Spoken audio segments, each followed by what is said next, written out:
Hi guys, I'm Adam Wilbourn from WhatCulture. He's Andy Murray from WhatCulture, and slowly the dust is settling on WrestleMania 40, and we are here to give you our star ratings for all the matches across night 1 and night 2. Andy, how does this work? Yeah, so a quick little definition of each of these numbers, just because I know we like to have heated discussions and debates, shall we, on star ratings specifically, particularly I should say the fabled Big Five. The way I see it, right, and this is how we're going to do the video rather than adhering to what Dave's definitions or whoever else's are. 2.5, 2.5 stars for me, right in the middle. Okay, kind of unbuttered toast, tap water, washing it down, very okay match. Anything below that is varying degrees of bad down to a dud, which is a complete catastrophe. And if you go below that into minus star territory, that is rarefied air in the worst possible sense. But from there, for me, 3 is a good match. 3.5 is a very good match. 4 is a great match. 4.5 to 4 3/4 is a match of the year candidate. And 5 is literally one of the best matches you have ever seen in your life. An all-time classic, a pillar of pro wrestling. Will we have one of these at WrestleMania 40?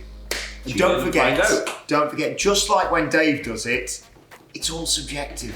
It's our Feel opinion. free to drop your star ratings in the comment section below. But let's dive straight into it, Andy, with the opener on night 1. It was, of course, Rhea Ripley versus Becky Lynch. What do you make of this match? I was very impressed to learn that Becky Lynch competed in this match. Yeah. With a cold, a flu, a temperature. I'm sure it's probably... Strep throat, whatever that is. I'm probably sure all of these are the same illness. Yes. But yeah, she was dealing with some just really unpleasant stuff coming into this. So to learn that after the fact, it's like, oh, good job. Like, you opened the biggest wrestling show of the year with all of that against you. I don't. For me, this one didn't quite hit the just brutal heights of Rhea Ripley versus Charlotte from last year. But I thought they did a good job nonetheless. It was really cool seeing Rhea come down with the Motionless in White song, the entrance and all of that stuff. Yeah. And, you know, while they weren't quite knocking 7 levels of hell out of each other like we saw last year, I thought it was an appropriate way to open up both nights. I'd go 3 3/4 on this one. So, you know, just a shade below true greatness, but definitely another feather in the cap of Rhea Ripley. And shout outs to Becky for just being that awesome while she was pretty poorly. Absolutely, and we actually agree on this one, because as you were talking there, I was thinking, is it 3.5? Is it 4? It's in between that. I think they could have done better, but given the circumstances as you mentioned, and you know, everything surrounding this match, I think they did a stellar job. I was surprised by the reaction for both performers, but they both got reactions, and that's the most important thing. Rhea Ripley retains, and 3 3/4 for me. I think that's a fair assessment of that match. There's better in both of them, but I was by no means disappointed by this match. Yeah, and I think once again, I would consider anything 3 and above a good match. Oh yeah, worth going out your way to see. So there you go. Shout outs to them. Here we go. Different flavors of reactions here to your new tag team champions. We're talking about the big cluster for the tag team champions, which were, of course, split up. Your SmackDown belts have gone to Grayson Waller and Austin Theory, and your Raw belts to a monster pop have gone to the Awesome Truth. So for me, this one started off a little bit strange because by the time that Theory and Waller grabbed their belts, they were the first team to get them, of course. It felt like it came a little bit out of nowhere. It did feel a little bit abrupt and kind of jarring. I stood up and booed because they're heels and all of that stuff. But at the time I was like, oh, that's a little bit early. But after that, I thought this thing kind of unfolded into a very enjoyable spot fest. Waller was really funny because as soon as he grabbed the belt, it felt like he was being just smashed through a bridge ladder on the outside. You got your usual wide array of bumps and everything else. I thought it was, for me personally, right, and this is again personal, subjective. I have a lot of ladder match fatigue, but the second half of this, after Theory and Waller had grabbed the SmackDown belts, definitely picked it up a notch. I go 3.5. I had a good time. Yeah, again, I think I agree with you on this one. 3.5.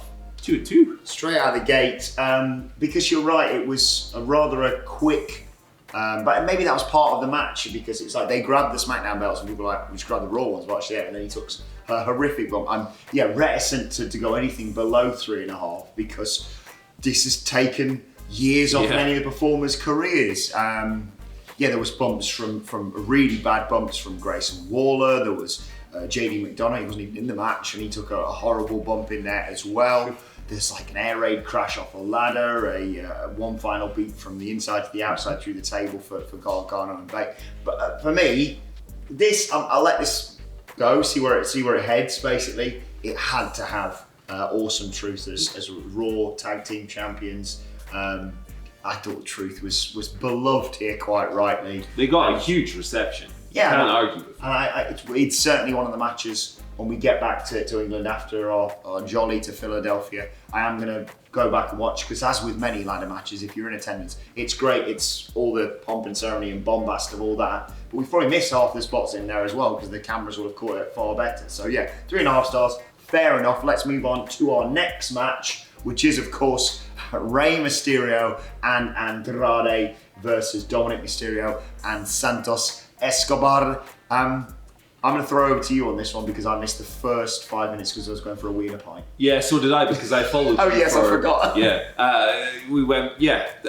kind of went, oh, okay, here we go. This is no disrespect to the performers, but on the card, it was the match that we were perhaps a little bit less excited for. Or we knew that if we missed a bit of it, we could come back. It was always going to be sort of a TV match to start and then a big finish, and that's exactly what we got. It all broke down.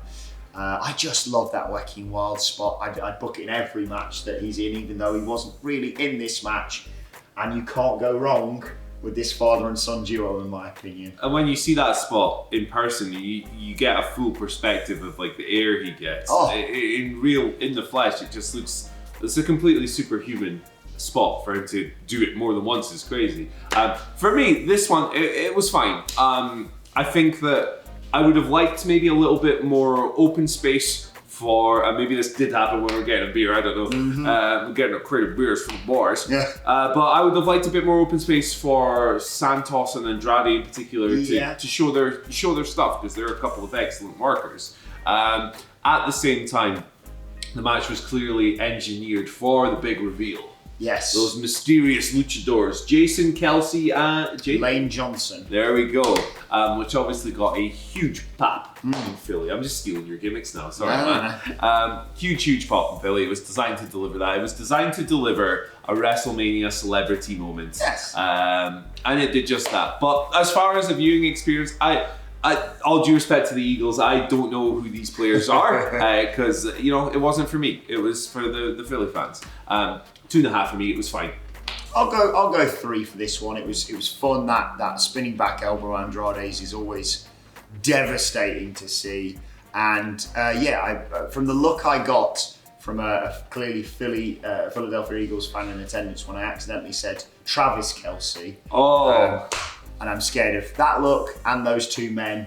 So I'm going to go for 3. Just play it safe. Absolutely. I want to watch this one back. Me too. I want to give it the full viewing experience. So I'll just go flat 3 on this one. We're gonna talk about this. Oh boy, Jimmy versus Jey. Okay, let's go entrances. 5 stars. Absolutely. 5-star entrances. In person, the Jey Uso vibe is unbelievable. Especially with 72 or whatever gimmick number they went with. 1,000 people in the building, all doing the yeet and the bouncing up and down. It's incredible. I just realised it's perfect photo because that's not really the way you meant to do a super kick. Is it? His legs meant to be. Anyway, I do like his shiny shoes though. Oh, absolutely. I'm probably going to be kinder to this than you are, I sense, because I did like a tiny element of this. I know it was just super kick. I think maybe it was. I'm going to be kinder to this just because I was happy that the I'm sorry betrayal thing didn't lead to Jey. If Jey Uso had lost this match, I'd have been brutal to it in my opinion. But he had to win. He did win. That's the right call.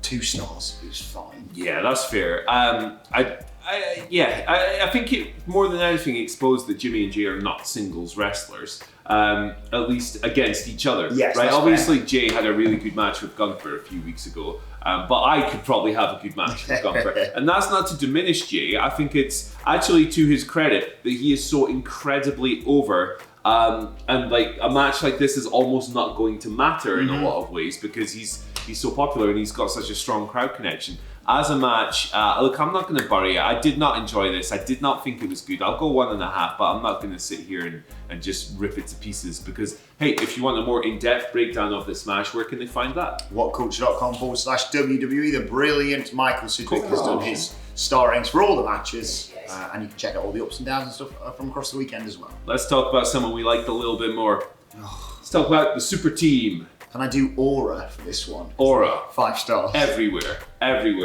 Jade Cargill, Naomi, Bianca Belair defeating Damage Carl. And again, entrances, amazing. Damage Control's entrance was really good. It was great, we forget that. The platform for the super team coming down and then their individual walk-offs and all of that stuff. I thought Bad News Barrett had showed up to start with. I just seen this tower thing emerging. But no, they weren't out to give you some kind of classic trios match here, right? They were here to give you a showcase. They were here to give you something brisk and fun and fill the stadium with that aura, as you say. I think Jade had a nice showcase here for sure. The sparse usage of her on, as far as in-ring goes, I think has paid off so far. Yes. Because this felt really special. Like the formation angle for the super team, that's what I'm just calling them, the super team. Yes. On SmackDown was really compelling stuff. And then this fed into all of that. It was everything it needed to, I think, was accomplished here. Yes, exactly. We didn't need a big back and forth. Babyface is that much in trouble here. You had a checklist of things leading first and foremost with Bianca can't lose her streak. Jade has to win her first Mania match. Naomi's just come back and had a bit of a wobble. She should win here as well. Damage Control aren't going to be hurt by this. They can set up something potentially for even tag team title matches going forward at the back of it. The other couple of things you wanted was, you want Jade Cargill to get the pinfall for her team. I liked the fact that there was a missed spot, if that makes any sense. And I got a hair whip.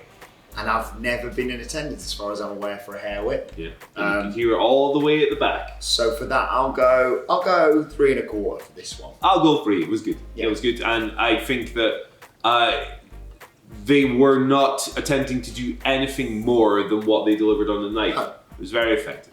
Let's move on. What we got next? Oh my word!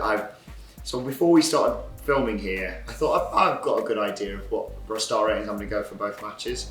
I forgot to think about this one, and now I'm in real trouble because this was so much better. Not that I thought it was going to be bad, but I think it was the emotional investment that I didn't anticipate. I knew these two were going to produce magic, but I didn't expect it to go quite as well as this did. You know what I like most about this match is that I really despise the discourse about stories versus matches in wrestling, because a match within the confines of the ring is the most valuable storytelling tool in pro wrestling's locker. It's not a promo, it's not an angle, it's none of those things. It's a match. And this match, contrary to what a lot of people will project online, kind of proved that. And it did it in WWE, which is cool as well, because when people have those conversations, they're often going, hey, AEW doesn't have any stories, which, as we know, is nonsense. And here we have a match that told the story of Gunther getting way too cocky for his own good, really showing a level of ego beyond even that which he's shown throughout his reign so far, goading Sammy's partner at ringside, constantly looking at her, smiling, grinning, going, look what I'm doing to this guy. This guy's prey to me. I'm toying with my food in front of you.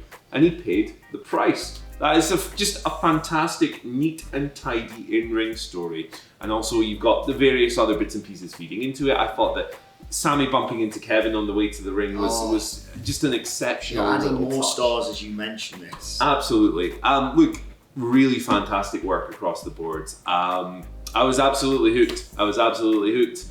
It would be a travesty if I went lower than 4.5. Sorry, on this bad boy. I think that's fair. I'm genuinely excited to see how Dave rates this match, because I think in terms of woke rate, this was the match of the weekend for me. I think these two gelled so perfectly. I thought it was a real, it's one of, I don't want to say surprise banger. Was never going to be a surprise banger, but I was just surprised at what they managed to get out of this, from the moment Sammy was backstage with his family to the bit where he's goading Mrs. Sami Zayn, and Sami Zayn winning. It It seemed so far away a couple of weeks ago, and yet here we are. I'll agree. I'll go 4.5 on this one. I wouldn't be surprised if people go more though, because emotionally, I felt so much for this. I was ecstatic for Sammy, and I'm very excited to see where Mr. 666 goes after this. Yeah, absolutely. Ending his reign on the number of the beast.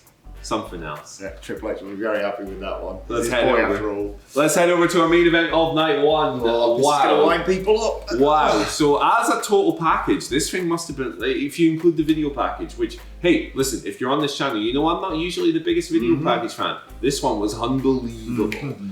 If you include that, the entrances and the match itself, this must have been about an hour and a half. Easy. And I think that if I was watching this at home, I would have probably had a much different experience and perspective, and probably an eventual star rating on this. I have to say though, I love this whole thing.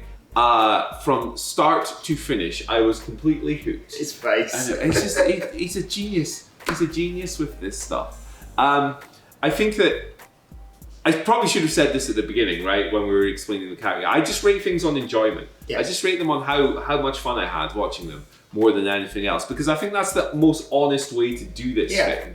And I want to be that with the audience. So look, if I was sitting on my couch and I was watching the opening 20-25 minutes where it's a lot of slow brawling, moving around the arena, coming back into the ring, and some really just simple crowd manipulation, like The Rock just changing his facial expression slightly in the entire arena, going boo. This Cody is... That was fantastic. I probably wouldn't have enjoyed it as much. But credit where it's due. The geezer ate that Cody cutter when he was bouncing back across the ring. And he ended up putting a pretty impressive shift in for a guy who hasn't worked in forever. Before I drop my rating, I want to get your thoughts, and then we can collude. Now, I am incredibly biased here. Yeah. The Rock is my favourite wrestler ever. The Rock is my childhood hero. The Rock... Adulthood hero, too. Yeah, he's been just jaw-dropping from the moment he returned. He was amazing. His entrance is, I think, our favourite WrestleMania entrance ever. Again, with the bias of being in attendance for it. Bias too. The manner coming out of this match and these men was off the chain. And I think, I've said this to Sidge previously, if you're going to ask childhood me, if you ever got to see The Rock at WrestleMania, what would you like to see? I'd have a checklist of things. That would be the most electrifying entrance I've ever seen. Check. A rock bottom. Check. A rock bottom through a table. I would think it'd be The Rock doing it, but still. Yeah. Check. A people's elbow. Check. The Rock wins. Check. 1, 2, 3, 4. 5 stars for me. I loved every element of this. I'm biased. I love it. I'm getting carried away. If I was, I'm not going to be the person who rants and raves about Dave Meltzer's star rating, but I can see how he gets giddy. I can see how he can break his star ratings, because I sense that might be the direction we're heading a little bit later on. I love this match. I love everyone in it. It's a match I will go back and watch over and over and over again, a little bit like Night 2, which we'll get to. And I tweeted this at the time with some bias. This was my favourite WrestleMania main event of all time for at least 24 hours. Yeah. Man, 5 stars. I love it. But who cares? It's subjective, you know. That's what we're talking about. That's the whole thing. You can rate it -5 for all I care. It's subjective. It's how you feel about it. 100%. I love this man. I landed on a 4. Fair. I had a great That's time. Probably better and more objective. No. Objectivity is nerd nonsense. Just stop trying to apply that. Yeah. Like, there's, I hate it when people do that. And if you want to, like, I don't know, I'm not going to go on a tangent here, but yeah, no, I love this. And I think that your rating speaks to your personal experience with it, and mine speaks to mine. And that's the beautiful thing about all this. Are you ready for Night 2? I don't know, especially not for that opener. Yeah, well. Goodness me. Well, we're going to wrap what would technically be the first 2 matches up in one. Wikipedia ranks this as 2 matches, let's put it all as one. Which is probably the strictest way to do things. But of course, Drew McIntyre beats Seth Rollins, messes with CM Punk a little bit too much. CM Punk rips off the arm brace, beats him up, Damian Priest cashes in, boom, boom, boom, new World Heavyweight Champion. How do you feel about this? Hands up. I said, and I've said, if you've watched the predictions and watched the news and watched our podcast and stuff that we've done for the last few months with the build to WrestleMania, I've said this man and that briefcase should have been nowhere near WrestleMania because it's just going to muddy the waters and complicate things. I was wrong. This was sensational. Credit to, by the way, before I get carried away with the cash-in and Punk and what have you, credit to the two men as well who opened the show. You and Sitch nailed this in the stadium on the night. You said it was just a bomb fest. Mm-hmm. That's what you need from an opener to WrestleMania. The tease of, are they going to do Daniel Bryan, Sheamus, of Drew winning it with a Claymore in 10 seconds or whatever? And then I'm just going to hit you with the big ones. I'm going to hit you with the DDT on the outside right in front of CM Punk. I'm going to hit you with the stomp inside and outside the ring on the table and stuff like that. I'm going to hit you with a pedigree. And then it was the right call for everything. Drew beat Seth, right decision. He gets that moment. I'm very happy for him winning the World Heavyweight Championship. And then he gets carried away. He can't help himself, taunting CM Punk. And obviously Punk finally snaps, attacks him. Priest sees this opportunity. He's been a really dumb Money in the Bank holder if we're being strict in terms of kayfabe. But never mind all that. He's World Heavyweight Champion now. What did I give Sammy and Gunther? 4.5? 4.5. Was this as good? I'll go 4.25. Yeah. I'll go 4.25. I'll temper myself somewhat, again, for now, but how did you feel about it? So, for the disgusting and frankly offensive treatment of a great Scottish warrior in Drew McIntyre, a bastion, a pillar of all things that are good about this, but it's -5 stars. Okay, fair. It's disgusting. We've got a thumbnail. Yeah, it's frankly disgraceful. I have cancelled my WWE Network subscription. I've unfollowed them on Twitter. I am actually considering writing to Paul Levesque. I'm being an asshole. No, this rocked. Yeah. The whole thing rocked. Tweeted during the match. Yeah, I had to I was sitting there wondering. It was very reminiscent of those Paul Heyman produced Bomb Fest, right? Where it's finisher, boom, boom, which we saw a lot of during Brock Lesnar's reign on top in WWE. And I just thought it created the most perfect heart and mouth stadium drama ever. Yeah, was it excessive? Absolutely. Was it silly? Absolutely. But guess what? In a stadium, that's exactly what I kind of want from this stuff. So as a total package, I'm the exact same. It's 4.25. I loved it. I had a great time. It got the adrenaline going. And this man, not necessarily been in the spotlight recently, that he was coming out of Backlash and Money in the Bank in particular, but an instant jolt of electricity. Here he goes. And I know he got hit with the thing from Punk and he got hit with the briefcase. Well, that South of Heaven chokeslam will put any man down. Absolutely. Brilliant stuff. Really happy for him. Just about launched him into the stratosphere. Yes. Crazy. Let's move on to the Philly Street fight that came next, though. This will be quick. Yeah, Bobby Lashley and the Street Profits versus Karrion Kross and AOP. My straw ratings on this may change after Andy and I get the chance to sit and listen to Snoop Dogg on commentary. Bubba Ray Dudley was, of course, the special guest referee. The mood in the stadium around this was very much affected as to whether the lights were on us or not. Yeah. But this was, I will say this, better than I expected. It was fine. I didn't need necessarily to be on the card, but they did what they needed to do to justify it on there for me. Yeah, I think, again, if I had been watching this at home with that Snoop Dogg commentary, I think I'd probably be a bit higher on it. But for me, the big problem with this, aside from the lights, which were in my eyeballs for most of it, and almost gave me a migraine, thanks guys, the big problem for me with this was that next to nothing happened, apart from Bubba Ray Dudley putting on his glasses and Montez Ford hitting an incredible dive over the turnbuckles. So for that reason, and for the fact that I was just kind of bored for most of it, 2 stars. I'll go 2 3/4. There you go. I was pleasantly surprised by it, but it was something and nothing. It was, the crowd enjoyed it in the end, especially when they turned the lights off. But, and I don't want to bury it too much because the welts that those guys will be feeling from all the chair shots and the table bumps and stuff, I always feel very guilty. But I was no one bought a WrestleMania ticket to see this match. No, but they were fine with it when it happened. So credit to all the guys involved in there. Skadoosh. Let's move on to AJ Styles versus LA Knight. one of our favourite. That and Yeats. That's all we've been saying all weekend. Yeah, it's like it's so awesome. You can just like wrestling is so silly. Like you can just be in a crowd of people, say the word yeah, and a bunch of you just pops off all around you. It's incredible. This actually was a bit better than I expected. Yes. Not to say, both of these guys have immensely positive qualities, and AJ coming down to a new entrance theme and all of that stuff.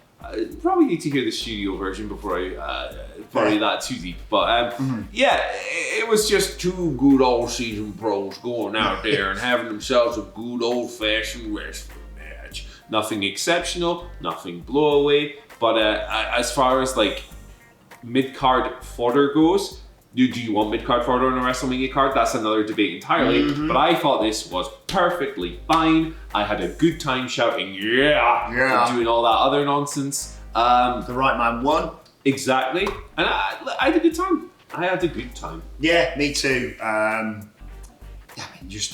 They knew what they were doing. They did several punch exchanges, so we not only get boo yay, but boo yeah. We got a great spot with AJ Styles getting hoyed off the top by LA Knight. That looked great. There was an attempted Styles clash. That was a nice tease in there. Again, AJ Styles, considering how long he's been in taking preposterous bumps as he goes to set up that phenomenal forearm.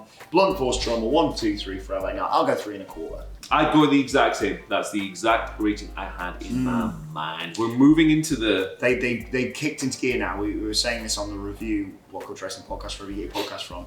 The four of us, Miller and Phil, were in the media, but me, Andy, Sige and Nicholas were sort of elbowing each other going, so now the last 3 matches we've got is this triple threat, Bayley versus Io and Bloodline Rules. Yeah.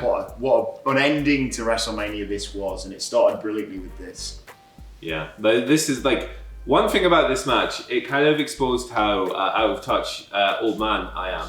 I have no idea who these streamer TikTok people that Logan Paul associate. Who is iShow? Is he a iShow Speed? Is he a crypto scammer as well? Probably. Like, is he in on that stuff? I have no idea who. That's my fault, right? That's my fault. I'm not. He was in the old blue prime bottle. He was indeed. I'm more of a Gatorade kind of guy. Water was more over than prime. H2O. I had a lot of fun chanting for drinks. Yes. Like very. And the Prime logo looked great, by the way. Look, the Prime logo throughout WrestleMania was a lot less garish than I thought it was going to be. I thought it was going to be horrible.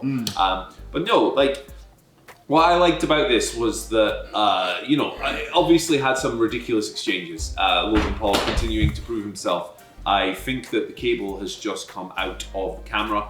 Is it still recording? We will find out. I think that for the most part, the character stuff was just a lot of fun. Oh, from the moment they came out. Yeah, like Kevin and Randy just farting about on a little car thing. Golf cart, wasn't it? Yeah, and then like teasing and going, "Oh, sorry, brother, I'm going to turn on you, Flo." All of that stuff was a lot of fun, wrapped up with obviously the coordination and the athleticism. I will say, I went 3 3/4 on this. Okay. I thought it was very, very, very good. If this speed fella, whoever he may be, had taken the RKO in the bottle suit, even better. Yes, yeah, I saw a lot of people similarly echoing that thought. It was one of those where I get why they use speed. He's very popular with young people on the internet. And it's a good way, a bit like having KSI obviously last year, to have people pay attention to this sort of thing. And yeah, same difference as having the American footballers the previous night, in my opinion. It's no different at all. No different. I can't bang on about how great Logan Paul is as a wrestler. He never misses at WrestleMania. He hardly ever misses in big matches, regardless. The potential of him getting punted and then iShow Speed taking that away from everyone who just despised Logan Paul was great. Yeah, the chemistry between these two. I said, I don't want it to end. I know they've just RKO'd and pop-up powerbombed and stunned each other, and Brass Knucks have been involved in this match as well. But yeah, I want this to keep going with those two. The right man again won. I think it's spot on that Logan Paul continues as United States champion for now. I'll go, what did you go, 3 3? 3 3. Yeah, I'll go with the same on that one because I need to give myself some wiggle room for where we're about to head, and that's Bayley versus Io Sky for, I always forget what, I always just call them the Raw. I think this is the WWE Women's Championship, Io Sky's title. Disappointed with the lack of Bayley buddies to start with, but we got the Egyptian Bayley entrance instead. That was a choice. Yes. Yeah.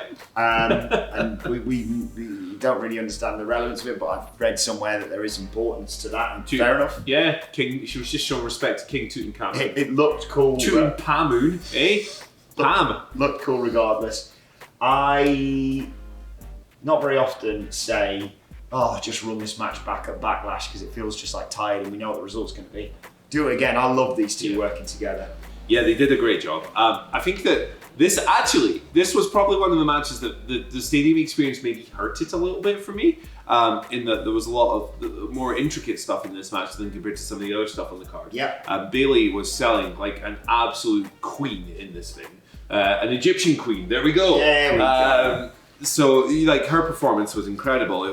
For me, one of the most impressive Bayley performances in, I don't know, maybe years. She was excellent. Io was great too. Like her little flip out of the rose plant. Oh yeah, my god! Like I have no idea how she did that, but it was extremely impressive. So when I rate this thing, I am going to rewatch it because I think it'll change my perspective and I think it'll make me appreciate the intricate moments of battle that are sometimes lost in that gigantic stadium.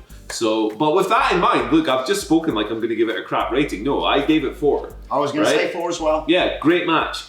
One that I'm really looking forward to getting a new perspective on when I watch at home. Yeah, that sequence with the over the moonsault and then the subsequent, I think it was another over the moonsault that Bayley dodged and then it looked like Bayley was going to hit with the rose plant and Io reversed. I've watched that back already. It's just mind-bending. Again, so happy that Bayley left as champion. I think Io's been great in the time that she's had the briefcase and what have you. But yeah, 4 stars. I hope they do it again. I think, they quite rightly made the case that they could have, with more time and more emphasis based on them, main event of the WrestleMania that didn't have The Rock involved in it and the Bloodline saga and all that. But yeah, really fantastic stuff. And that brings us to our main event of the evening. Roman Reigns, Cody Rhodes, finishing the story, Bloodline rules, all of that. Where to begin with this one? You can't even do a play-by-play because it was so silly. We have to start. We have to start to circle back to something we did earlier. Roman Reigns' entrance. Unbelievable, yeah. Like the full orchestra thing, musicians set up.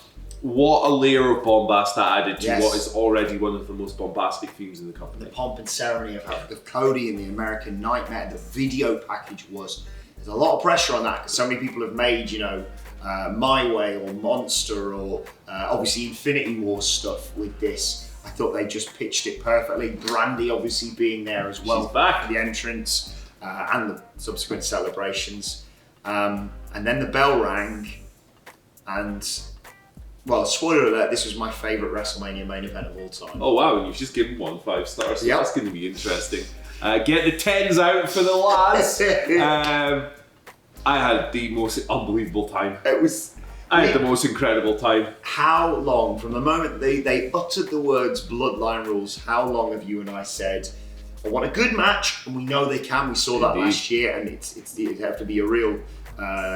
change of pace for them to have a bad match together. Yeah. I want a good match, I want all that, but then I want chaos, and this gave us every aspect of that. It did. First of all, in the first act or so, it gave you the big drama of the classically styled WWE-esque main events, Cody and Roman, like they did that last year as well. But obviously what I really wanted was the fulfillment of the Bloodline rules stipulation. And this with stolen finishes we should mention as well. Of course. Like a little bit of head games from these wars. It's just like things, man, like the bump that Jimmy and Jey took off the stage were completely insane. Yes. Obviously we didn't like their match particularly, but we never disrespect them doing things like this. Cena got more out of me than I ever thought he would. Yeah. Not that I like John Cena, but when you're in the building and you're in the moment, it comes down to combat an evil doer. It's just great stuff. The Rock, obviously, the final boss coming down. Rice in a lifetime now, sort of. chasing off Cena. Yeah. And then, man, look, I was fully expecting and ready for Steve Austin. Everyone was, weren't they? Yeah, not gonna lie. And I think that Steve Austin would have been the greatest thing of all time on this. It would have been the perfect cherry. But when the arena went gong and everything went dark, Everyone lost their minds. the entire place just levitated to a different dimension. The dead man standing in the middle of the ring. With his hat on. He's got his head. He's got a hoodie that says, "Try me, I'll make you famous." And he made the final boss famous, brother. That photo, if you haven't seen it, go and search it out for Rock mid chokeslam. He's the best of all time. If Stone Cold Steve Austin had been in the space where The Undertaker was, I'm no joking, I would have given this match 10 stars. Maybe 7. That's kind of Even Dave hasn't gone up to 10 yet, right? Let's go 7, okay, right? I want to preface all this with a few things because I loved the initial match. I loved the Roman cockiness of, I can just win a straightforward one-on-one match. Oh, I'm in a slight bit of trouble, kendo stick. And then Jimmy, and the fact that Jey got music worked for me perfectly. Plus, just, on building on top of everything, the solo spot where it's not going to be the finish. You don't promise Bloodline rules and have, no offense to Jey, but just Jey Uso be the guy out there. And yet, the spike spear combo, after they've done the callback to the 3 crossroads and the spike prior to that, I was terrified. It had me completely at that point. Then yes, obviously John Cena and all the work they put into this to have John Cena get so destroyed by Solo back in Saudi, to have that moment of John Cena and The Rock squaring off one more time, was just amazing. The Seth Rollins element of it, I understand people being all over the place with it. I am so happy with how everything went. I'm going to allow this to continue or to play out, to use a phrase we overuse, because of not only the brilliant weaving in of Seth, Shield, Roman law of, I'm going to hit you one more side. I just wish he'd probably got a slight bit of offense, but I'm going to hit you one more time for ruining something that was so bloody perfect. It was so, people were losing their minds so much in this main event. People went, John Moxley's contract run out or something? What's going on? Is Dean Ambrose coming in here when the Shield's music hit? But it was obviously, it's mind games from Seth and what have you. And The Undertaker was a wild swerve from where we thought we were going to be heading. But look, most importantly, this happened. Cody Rhodes finishes the story. He is the new world champion. I think the Roman Reigns bloodline story is up there with one of my favourite sagas ever in wrestling. And yes, I'm, sort of rose-tinted glasses remembering the 40-minute matches with the last 10 minutes of shenanigans and all that. But it's my favourite WrestleMania main event ever. I said I'd give 7 if it was Stone Cold, so I'm not going to go that. I'm not going to get that carried away. 6 stars. 6 stars for Night 2's main event. And again, it's subjective. I just hope you enjoyed it as much as we did. Don't fight. This was a lot, right? It was usually when you go and enjoy your trip to the cinema, you might treat yourself to a little refreshment while you're there. You might get yourself a Coke, you might get yourself a popcorn. If you're not feeling the popcorn, maybe get a hot dog, maybe get some nachos, maybe some pick and mix, maybe just a bag of sweets. You know what this match was? What? It was like they took the biggest bucket in that entire, like one of them promotional ones. Yeah. This is a WrestleMania bucket. It's got all the stars on it.